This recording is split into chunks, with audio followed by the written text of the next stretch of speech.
parce que vous venez d'adresser une correspondance au président de la République dans laquelle vous lui transmettez les cas que vous avez documentés de disparition forcée. Que dit la correspondance en peu de mots? Je voudrais d'abord rappeler que nous sommes au 30 août, journée internationale des victimes de disparition forcée. Cette journée arrive un mois après les propos du président Ndayishimiye, qui a déclaré en Ngozi qu'il avait mis beaucoup d'efforts à détruire le groupe qui kidnappait des citoyens, donc qui faisait des disparitions forcées.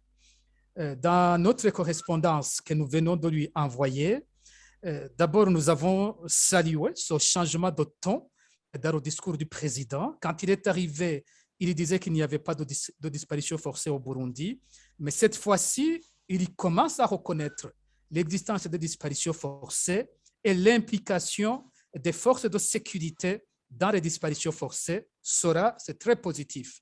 Mais en même temps, dans notre correspondance, nous signalons que nous n'avons eu aucune connaissance de cas de personnes impliquées dans les disparitions forcées qui auraient été arrêtées et traduits en justice à cause du rôle qu'ils auraient joué dans les disparitions forcées. Dans notre correspondance, nous lui avons envoyé une liste de 80 personnes victimes de disparitions forcées au cours de 2 ans de son gouvernement.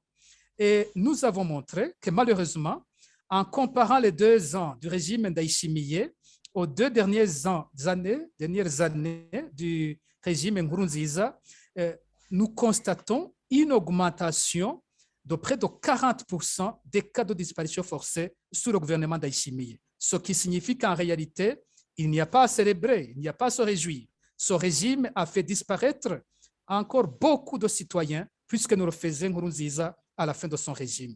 Deuxièmement, nous avons tenu à montrer qui sont les cibles de ces disparitions. C'est généralement des opposants. En premier lieu, les militants du parti CNL, à hauteur de plus de 30% des victimes que nous avons documentées. En deuxième lieu, c'est des militants du parti MSD et des anciens militaires soupçonnés de collaboration avec le mouvement Red Tabara. Ils sont à hauteur de 25% des victimes.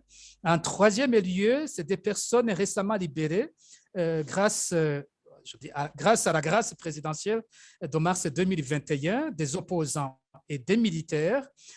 En quatrième lieu, nous avons des personnes rapatriées récemment. Et il y a curieusement aussi des militants du parti CNDD-FDD. Environ 10% des victimes sont des militants du CNDD-FDD, ce qui est inédit dans tous les rapports que nous avions déjà produits. Et enfin, c'est des personnes disparues au bord de la Rusizi, alors que soit ils venaient de traverser en provenance du Congo ou qu'ils s'apprêtaient à traverser vers le Congo. Nous avons également évoqué les corps les plus impliqués dans les disparitions forcées. Il s'agit en premier lieu du renseignement militaire qui est impliqué à hauteur de 51% des cas que nous avons documentés. Sur la seule année 2021, le renseignement militaire est impliqué à hauteur de 78% des cas de disparition forcée. En deuxième lieu, c'est la milice Imbonerakure et certains dirigeants du parti CNDD-FDD.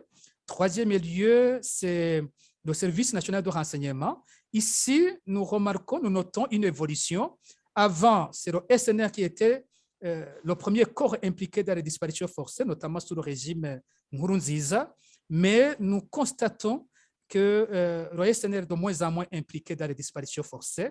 Et enfin, la police nationale est impliquée à hauteur de 4% des cas que nous avons documentés. Donc, pour nous, nous disons au président Ndayishimiye, si réellement il veut combattre les disparitions forcées, la première des choses à faire, c'est une enquête sur les cas que nous venons de lui envoyer, une enquête en mettant en place une commission d'enquête indépendante, d'arrêter les auteurs de ces disparitions. C'est aussi de reconnaître les victimes.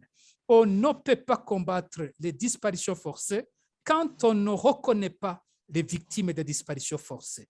C'est de soutenir les familles des victimes qui vivent aujourd'hui dans la terreur, dans la peur et dans une pauvreté extrême. Et c'est donc soutenir ces familles et leur dire la vérité et leur faire la justice sur ce qui s'est passé. pourquoi cette sorte de basculement entre le service de renseignement et le service de renseignement militaire qui maintenant est prédominant comme acteur de disparition forcée? Nous pensons qu'il y a une corrélation entre les rapports que nous produisons au sein de la campagne Ndondeza et la façon dont les corps s'impliquent dans les disparitions forcées. Dans la deuxième moitié de 2020, donc la période du gouvernement d'Aïssimiye, le service national de renseignement a continué à opérer des disparitions forcées, mais nous les avons dénoncées de manière presque systématique. Nous avons produit beaucoup de rapports sur ces cas, de sorte qu'en 2021, le service national de renseignement s'est retiré de plus en plus des disparitions forcées. Mais par contre, le renseignement militaire pensait qu'on n'allait pas découvrir que c'est lui qui était en train de faire ça. En 2021, nous remarquons un nouveau corps qui s'implique dans les disparitions forcées de manière horrible et un tout petit groupe qui intervenait dans toutes les provinces du pays, dans toutes les localités du pays. Ce petit groupe enlevait des gens sans communiquer avec les responsables provinciaux du service national de renseignement, avec la police dans les provinces, avec les administratifs, de telle sorte que même au niveau du service national de renseignement, il y avait un questionnement. À un moment, j'ai reçu des messages qui me disaient, mais vous dites que nous sommes en train d'enlever des gens, mais ce ne sont pas nous, nous ne savons pas qui est en train de faire ça. Et lorsque, en octobre 2021, nous avons découvert que c'était plutôt le renseignement militaire qui était en train d'enlever des citoyens, nous l'avons communiqué et un mois plus tard, il y avait un changement énorme. Le renseignement militaire a diminué sensiblement ou même arrêté l'enlèvement des civils, des citoyens burundais. Alors, nous pensons qu'il y a cette corrélation entre les dénonciations que nous faisons et les corps qui s'impliquent dans les disparitions forcées. Merci beaucoup. C'est moi qui vous remercie.